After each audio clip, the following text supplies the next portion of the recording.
Why do the chosen, those called by God for a higher purpose, often face the most intense secret battles with lust? It's a question many are too afraid to ask, but one that needs to be answered. Because this struggle is more common than you think, and more dangerous than you realize.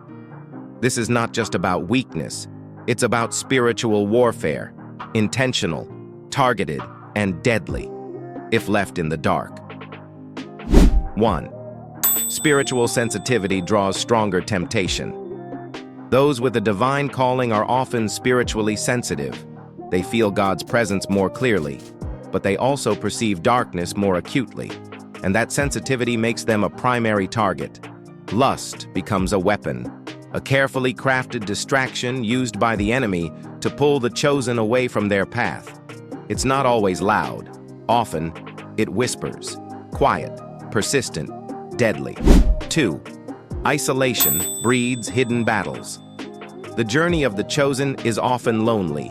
They are set apart, walking a narrow path few understand. And in that sacred solitude, temptation finds its place. Without accountability, without someone to walk beside them, lust becomes a hidden war, a silent struggle that no one sees, and that few overcome alone. 3. The higher the calling, the greater the attack. There's a spiritual principle. The higher the calling, the fiercer the warfare. Lust isn't just random human desire. It's a planned and persistent tactic to corrupt those marked by God. Prophets, leaders, spiritual warriors, many have fallen, not because they lacked anointing, but because they underestimated the power of this snare.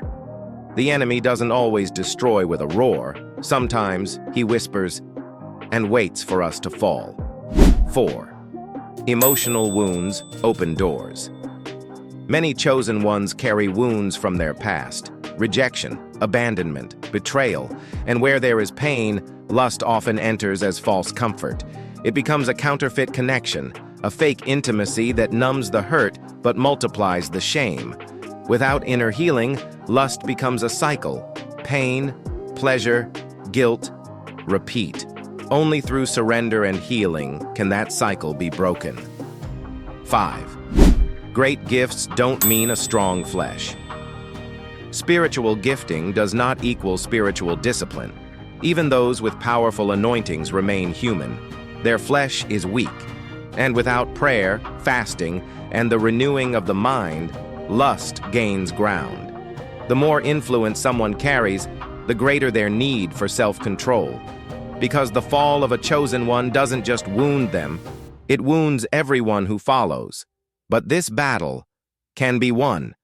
Victory is not only possible, it is promised for those who fight with God's strength. Through spiritual discipline, through accountability, through healing and grace, you can overcome. You were never meant to fight this alone.